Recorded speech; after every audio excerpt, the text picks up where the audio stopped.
Hello la famille, bienvenue sur ma chaîne Tangelaz. Aujourd'hui nous sommes là, Saint-Valentin. Je vous souhaite une bonne Saint-Valentin à vous qui êtes en couple. Justement par rapport à ce thème, je vais inviter une personne qui sans elle je pense que je ne serais pas... Tangelaz. Vous voulez la voir? 1, 2, 3... Voici Tanguy! Salut, salut. Alors maintenant, on va découvrir qui nous sommes avec ces quelques FAQ. A tout de suite. Moi, c'est le temps. J'ai là. Ouais. Je commence? Ouais. Oui. Pour moi, je pense que c'était le jour en 2014, 10 janvier 2014, le jour où j'ai accouché de ma fille, ma première fille. Bon, c'était catastrophique. J'ai failli y passer. Je ne les ai pas vus pendant 10 heures. Quand je suis rentrée dans la chambre, justement, là, j'ai vu Tanguy et ma chérie. C'est là que Tanguy m'a pris dans ses bras. Et à ce moment-là, j'ai senti, en fait, je suis vivante, premièrement. Et c'est bon, les problèmes, là, c'est terminé. L'épreuve, elle est terminée. Je suis bien, je suis en sécurité. Et j'avais ma fille aussi dans mes bras. Voilà, j'étais là, en fait. Et c'est vraiment ce moment marquant parce que je me suis dit... Tu es en vie et ton mari est là. Et ta fille est là. Je dirais qu'en vrai, on a énormément de bons souvenirs. Mariage, présentation, dot, enfant, tout ça, ça s'est merveilleusement bien passé. Ou en tout cas, c'est des souvenirs qui marquent. Mais aujourd'hui, ce qui me fait vraiment plaisir, c'est quand je reviens à l'époque, avant même on se sorte ensemble et tout, quand je la croisais dans le bus, qu'on était étudiants et qu'on se voyait et qu'à l'époque... moi, je la regardais, mais on savait pas encore. On savait pas encore ce que ça allait donner. J'avais pas encore posé mes pièges, tout ça. Donc, on savait pas. Ça, c'est des bêtes de souvenirs. Parce que de là jusqu'à aujourd'hui, il s'est passé énormément de choses. C'est magnifique.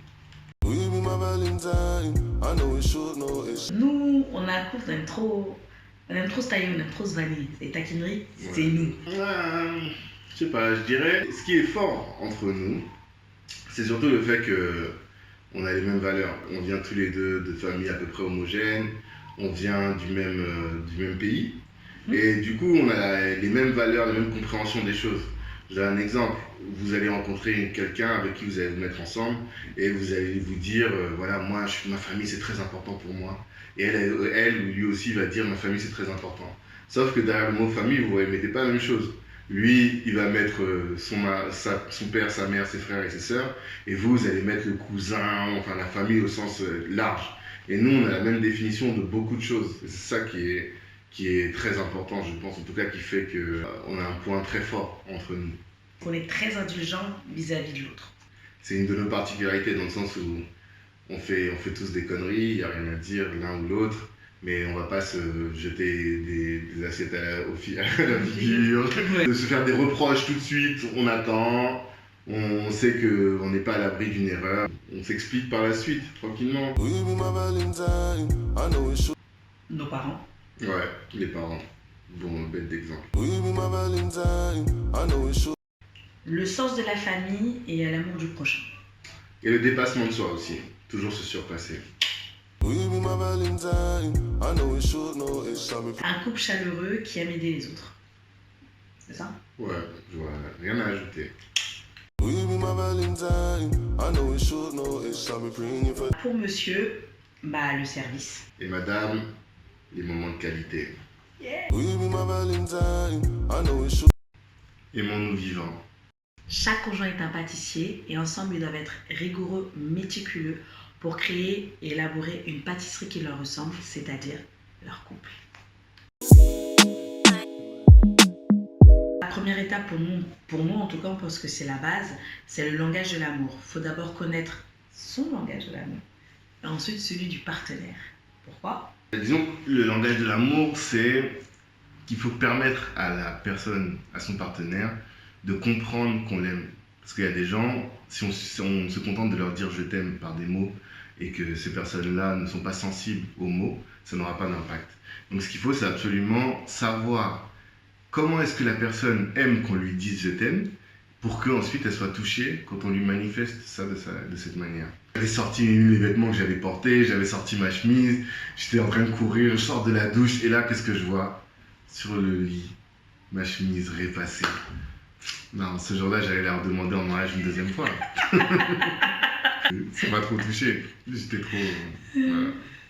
Et moi, ce sont les moments de qualité. Le matin, quand on se réveille, on passe du temps à discuter, à parler. Ça peut prendre 1 heure, 1h30. Même en semaine, hein. Même en semaine, hein. Même Moment de l'OTAP, on est là, on discute. Et je trouve que pour moi, c'est les meilleurs moments. Ils reboostent le réservoir d'amour. Et du coup, voilà, quand je suis dans le love. La deuxième chose, c'est prendre du temps à deux. Vraiment un moment de parenthèse où avec cette vie, on court partout, surtout quand il y a des enfants. Il faut savoir prendre ce temps-là, sortir, ça peut être au cinéma, au dîner, un week-end, des vacances. Mais vraiment recharger les batteries afin que vous soyez ensemble. Quand on revient, on est toujours les yeux pleins d'étoiles, avec des papillons, tout ça. Il faut savoir que nous, ça c'est un truc qu'on s'est instauré, toi et moi. On essaie de faire 1 fois par an. Surtout notre anniversaire de mariage. Ouais. On prend un week-end, on laisse les enfants à la famille et on se casse. Il n'y a pas besoin de faire un truc de fou, d'aller en Thaïlande ou d'aller... Non, des fois c'est juste aller en Normandie. Voilà, c'est juste passer un week-end ensemble et je pense que c'est important. C'est ça. De retrouver le couple. Exactement. C'est ça. Savoir qu'on est un couple, on n'est pas que des parents. Yeah, retrouver. Ouais, non, c'est lourd. Troisième, savoir se dire les choses. On est vrai l'un l'autre, on ne se cache pas, on ne se cache rien en fait, on dit les choses. Donc pour moi c'est très important. Savoir communiquer entretient la flamme. Et d'ailleurs Tout ce qu'on permettait de couper dans tous les domaines. Savoir se dire les choses dans tous les domaines, c'est important. Oui, et du coup, communiquer, j'entends par là, moi, se confier, épancher son cœur, vraiment ouvrir son cœur, qu'on puisse vraiment échanger sur ce qu'on a de plus intime ou ce qui nous préoccupe le plus. Ça permet de faire en sorte que l'autre dans le couple nous connaît vraiment. Et ça n'a pas de prix parce qu'au final, un couple c'est 2 personnes, mais ce n'est qu'une personne.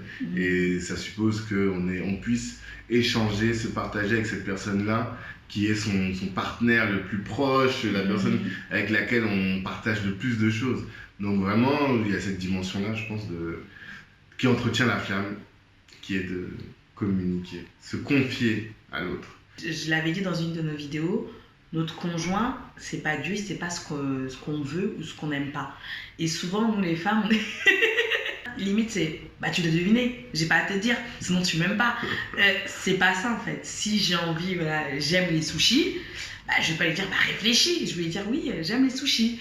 Ou avant de rentrer, j'ai envie de manger ça, est-ce que tu peux me le ramener? C'est mon petit plaisir. Non, mais c'est trop ça. Ouais, c'est ça en fait. C'est vraiment se dire, voilà, et même quand ça va pas, il s'est passé quelque chose avant, tu boudes. La personne n'est pas, c'est ça que je vais bouder. On n'a pas de décodeur. Les hommes n'ont pas de décodeur.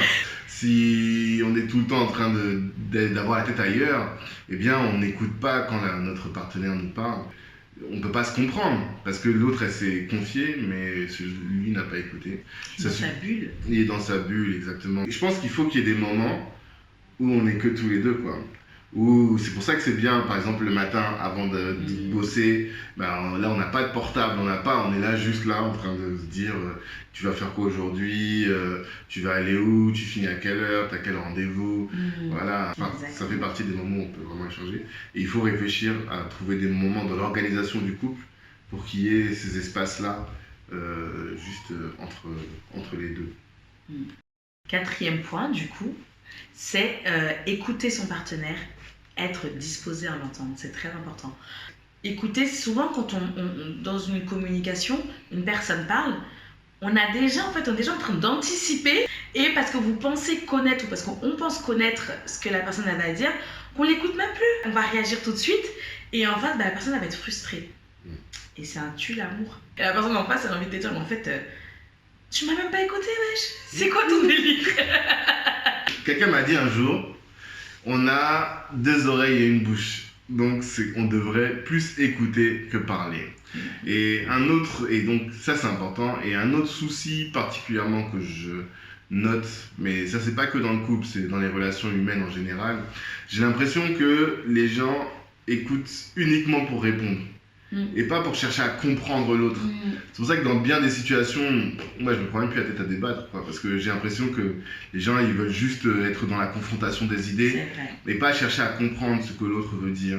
Et le couple, c'est quand même cet espace-là où on a envie que l'autre soit épanoui, on a envie de faire réussir cette relation-là. Et pour faire réussir cette relation et faire en sorte que l'autre soit épanoui, ben, il faut l'écouter pour essayer de comprendre ce qui l'a conduit à agir de cette manière, ce qui l'a conduit à penser de telle manière. Et une fois qu'on a compris, eh bien, on peut répondre de manière adaptée. Donc, écouter effectivement avec les deux oreilles, pas écouter avec un filtre devant les oreilles, mais vraiment écouter de manière bienveillante. Je pense que c'est ça, de manière bienveillante.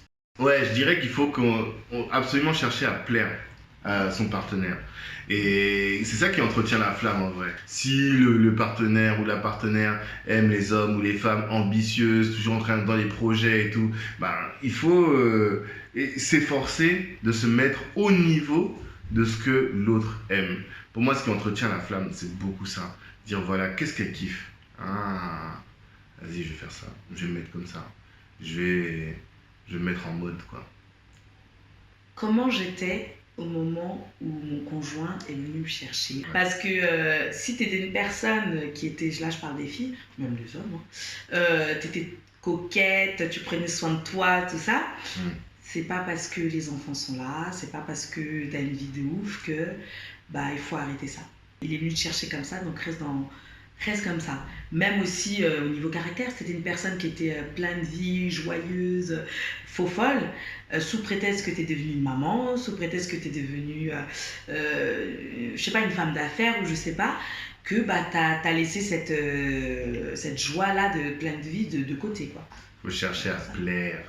Il faut plaire. Pour moi, le couple, il faut faire plaisir à l'autre. C'est tout. Et il faut que son propre plaisir passe par le plaisir de l'autre. Rien à dire. Rien à dire. Donc, continuer à se séduire l'un l'autre. C'est pas réservé, les gens qui disent oui, flirter, c'est réservé à ceux qui sont pas encore mariés ou aux jeunes couples. On continue à flirter. On continue.